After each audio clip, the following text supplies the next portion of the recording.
Who are you looking for? Who? That was the little boy they tied up. What was that? Yeah. I had a neighbor, man. I was a kid. I played with his older sister and brother. And the little boy was retarded. It was 1969. I guess 9 years old, 10 years old. I played with his brother and sister, but the little boy Raymond, the younger brother, was retarded. I guess he was about 6. And they had a harness on him with a chain in the middle of his back, 10-foot of chain, and they put a fucking like a little shackle on the clothesline. It went up and down, and the little boy would run up and down. We played baseball. He wanted to come over and play baseball, little Raymond. And he wore a path in the grass like a dog, man. I'll never forget it. But it was either that or put the kid in an institution. They didn't want to do that. They like he was part of the family. It was a little wild, but well, I remember, you know, I lived over here in the row home. He lived on that long one, you know. So we played baseball. I'd always see him. He'd always want to play. What he said?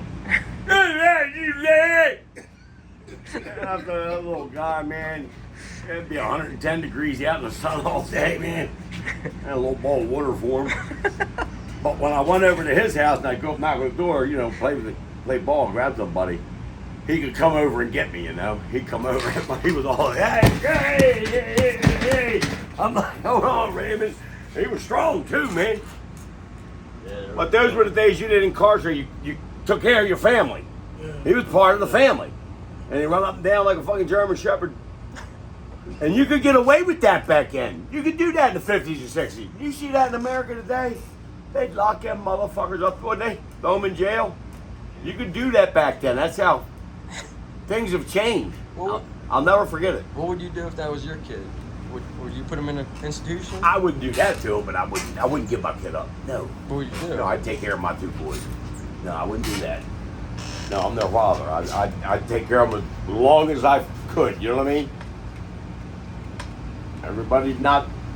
What would you do? Everybody's not right. Would you Some put him people up on a clothesline? just got a big privacy fence and try to contain him. You know what I mean? Because he's dangerous. He'd run out in the boulevard, or he'd go.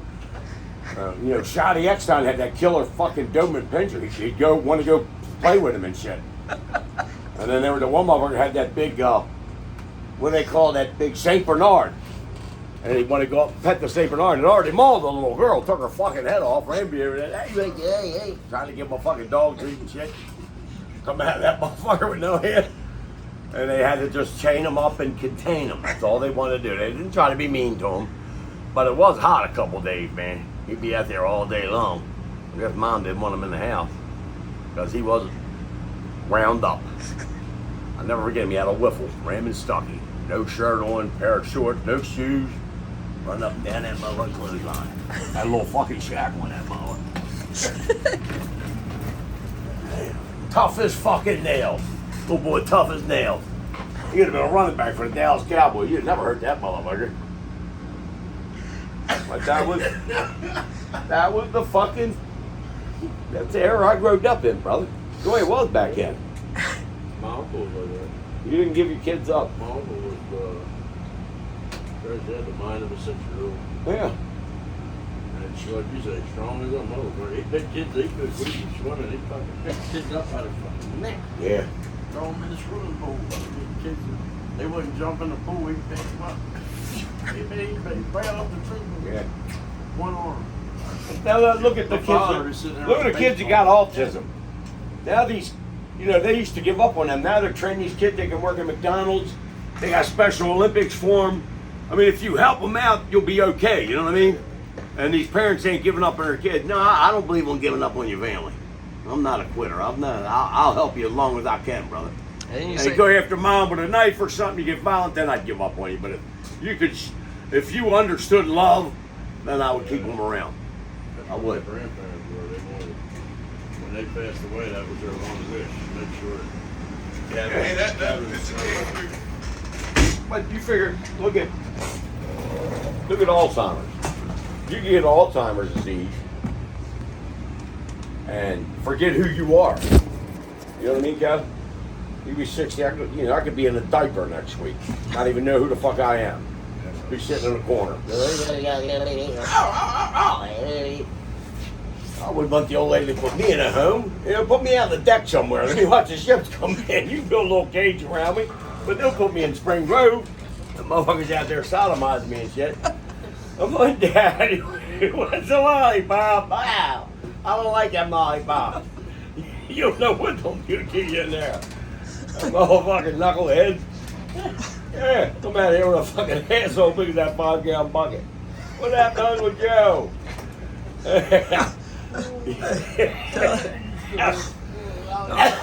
You don't know. Tell him about East Point movies when you used to go to a movie theater as a little boy walking by there and how you can't do that today. Remember that? Forgot that one. You used to go to East Point. Walmart used to be the North Point movies. Right up here. The Walmart. That was North Point movies. Yeah. I used to walk up from Vulcan Hart, them row homes. Go up there and watch motherfucking, you know, Frosty the Snowman and shit. 8, 9 years old, motherfucker. Now give me $1 or something, $1.50. They get me in, give me some popcorn. And then on the way up, you had Tops. Tell you when it was 1969. I was 8 years old, man. Like in the 3rd grade, I'd walk them down that boulevard. Because Tops had the Hot Wheels. And I'd save up the Hot Wheels for like $1.99. Big money. And that's 69. That's when the Mach 1 Hot Wheel come out. It was silver and black. It had all the louvers on the back. Had the little hood would open with the 302 chrome engine. And that was the big ticket item in 1969. The 69 Mach 1 Hot Wheel. And I had a little track, went down with the loop-the-loop. Had a little case that carried like 16 little Hot Wheels in there. Not bigger than the Hot Wheel. G.I. Joe. I got my brother's G.I. Joe. Didn't have no arms or head, but I still loved them. You know what I mean? You had fucking, you know, hula hoop.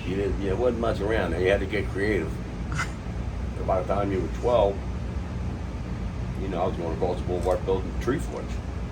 We were building tree forts, man. 20 foot by 20 foot. Me and a couple older guys, John Touch and Frank Mills, all kind of people in Charles Mine. I had motherfucking 100 friends I knew, 100 best friends. And they were all older.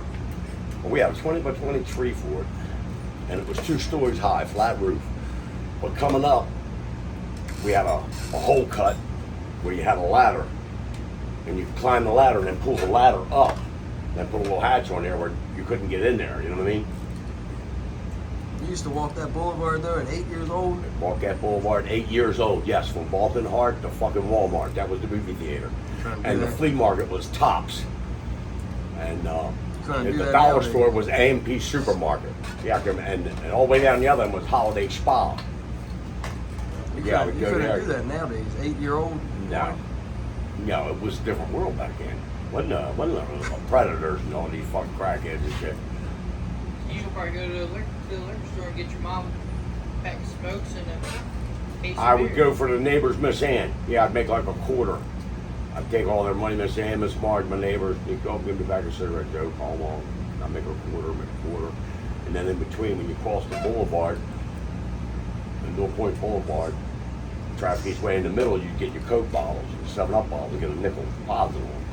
You get a nickel there, you know, 9, 10 of them go, you got motherfucking cigarette money, wash somebody's car for 50 cents or $1. That's what you had to do for money. Yeah. Or my sister's 70 duster for $1. She worked at Social Security, just got out of high school. She gave me $1. My brother Jimmy had a 67 Goat. Johnny had a 70 Cuda. 343 Duke.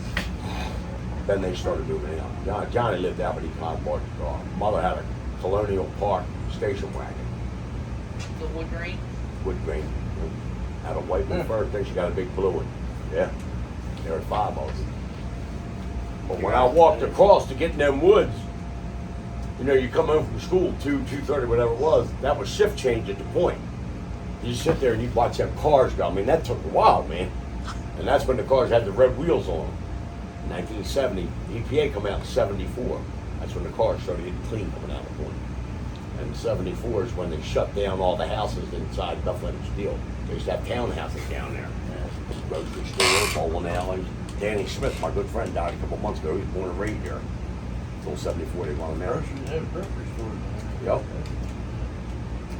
A while back, and I was a kid. We built 3 forts, BB gun. We got shotguns, hunting quail and pheasant.